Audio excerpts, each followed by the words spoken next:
Assalamualaikum warahmatullahi wabarakatuh. Alhamdulillah, pagi hari ini kita bertemu lagi anak-anak dalam keadaan sehat walafiat. Bagaimana keadaannya? Dan marilah kita awali kegiatan pada pagi hari ini dengan berdoa dahulu. Semoga Allah Subhanahu wa taala membuka hati dan pikiran kita dalam menerima ilmu nantinya. Al-Hadiniyah, Al-Fatihah. Baiklah, pertemuan pada pagi hari ini kita akan membahas tentang pidato persuasif. Tujuan pembelajaran pada pagi hari ini yaitu menelaah struktur dan ciri kebahasaan pidato persuasif tentang permasalahan aktual yang didengar dan dibaca. Sebelumnya pasti kalian sering mendengar kata pidato, kata ceramah, tausiah, dan lain sebagainya. Pada dasarnya istilah-istilah tersebut itu artinya sama, yaitu berbicara di depan orang banyak untuk memberikan atau mengungkapkan suatu gagasan. Terus ada istilah persuasif, pidato persuasif. Artinya apa? Kita berbicara di depan orang banyak agar orang yang mendengar itu mau mengikuti apa yang atau yang orator sampaikan. Makanya ada istilah pidato persuasif seperti yang kita pelajari pada kelas 8 dahulu, yaitu artinya adalah mengajak, membujuk orang. Seperti itu pengertian daripada persuasif. Bisa kita lihat pada layar di belakang saya ini pengertian daripada pidato persuasif.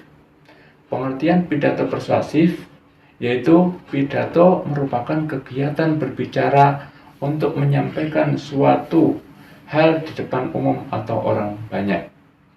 Hal yang disampaikan orator atau orang yang berbicara bisa berupa pendapat, gagasan, informasi, dan pesan-pesan tertentu. Setelah kita mengetahui pengertian dari pidato persuasif ini, kita akan melanjutkan pada struktur pidato persuasif. Struktur atau bagian-bagian, ya, pengertian daripada struktur.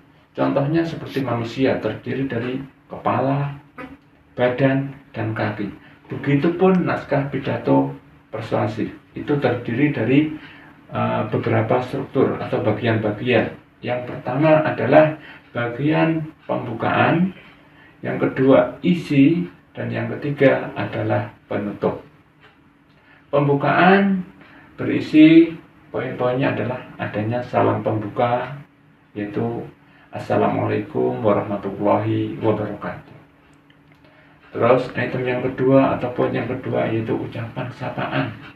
Contohnya yang kami hormati atau sapaan. Dan yang item yang ketiga pada struktur pembukaan ini adalah ucapan rasa syukur kepada Allah Subhanahu wa taala. Itu item-item yang terdapat pada struktur atau bagian yang pertama dalam pidato. Struktur yang kedua atau bagian yang kedua dari naskah pidato adalah adanya isi pidato. Apa saja yang ada di dalam isi pidato? Yang pertama, diantaranya isi pidato adalah penjelasan mengenai pendapat, gagasan, alasan, atau pesan yang ingin disampaikan oleh orator atau orang yang berbicara. Itu yang terdapat pada isi struktur yang kedua bagian pidato. Selanjutnya bagian yang ketiga atau struktur yang ketiga di dalam naskah pidato adalah penutup pidato. Yang di dalamnya itu ada itemnya, yaitu termasuk harapan agar gagasan dan pesan yang disampaikan bermanfaat. Terus selanjutnya permohonan maaf ucapan terima kasih, dan salam penutup. Itulah item-item yang ada pada bagian ketiga, yaitu penutup pidato. Setelah kita membahas struktur ini, kita akan masuk kepada ciri-ciri kebahasaan yang ada di dalam pidato persuasif. Ciri-cirinya yang pertama adalah adanya kalimat aktif. Apa tuh kalimat aktif itu? Kalimat yang objeknya sedang melakukan pekerjaan atau sedang melakukan sesuatu. Contoh kalimatnya adalah dalam sebuah teks pidato, kita harus menjaga kebersihan lingkungan agar tercipta kehidupan yang layak dan sejahtera. Nah, di situ kita sebagai objek harus menjaga inilah yang disebut kata kerja aktif, makanya disebut kalimat aktif. Ciri kebahasaan yang kedua adalah kata sapaan. Nah, ini ada pada bagian struktur bagian yang pertama tadi. Kita harus menyapa para audien, para hadirin, seperti yang kami hormati, teman-teman sekalian, dan lain sebagainya. Selanjutnya, yang ketiga, ciri kebahasaan yang ada pada pidato persuasif adalah adanya kalimat persuasif, yaitu adanya kalimat ajakan, mengajak agar audien mau melakukan seperti apa yang kita harapkan. Contohnya kalimat berikut, marilah kita kedepannya sebagai umat manusia dapat lebih giat lagi dalam menjaga kebersihan lingkungan.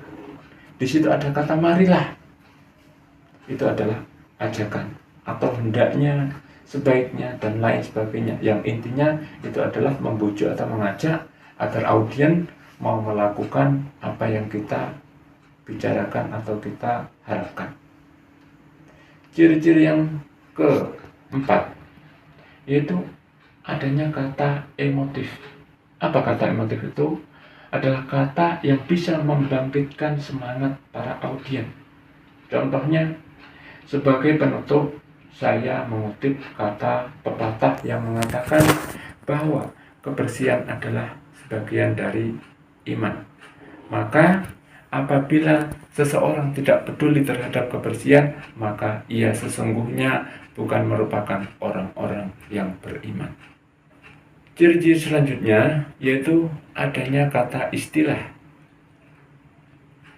Entah itu istilah di bidang kedokteran atau bidang pertanian, bidang pendidikan. Di sini contohnya dalam rangka membersihkan lingkungan dari sarang nyamuk Aedes aegypti yang menimbulkan penyakit demam berdarah. Nah, dalam kalimat tadi ada sebuah istilah yaitu nyamuk Aedes aegypti. Itulah contoh kata istilah. Di kebahasaan yang selanjutnya atau yang ke-6 adalah antonim. Pasti kalian sudah tahu apa itu antonim. Kita sudah pelajari di kelas 7, di kelas 8 antonim. Antonim adalah lawan kata.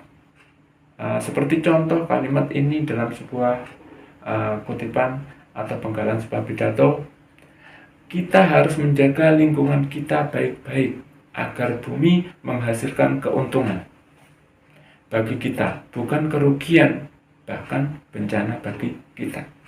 Dalam kalimat tersebut ada sebuah antonim, yaitu apa?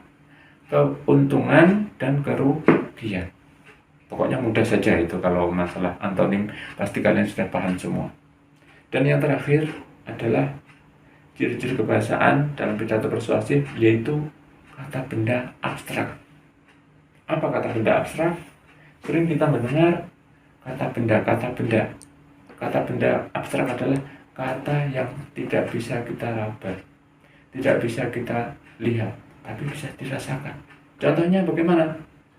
Seperti contoh kalimat berikut, ada sebuah kata benda abstrak.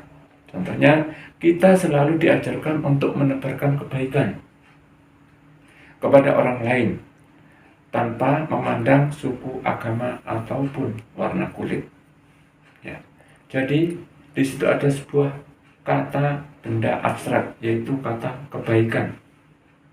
Kata benda abstrak ini, cara untuk membedakannya dengan kata yang lain adalah dia terbentuk dari kata sifat yang mendapatkan imbuhan atau konflik ke dan an.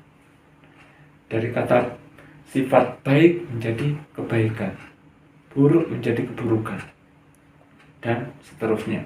Caranya menandai seperti itu. Baik, dari itulah tadi yang bisa saya sampaikan. Semoga bermanfaat untuk kita semua.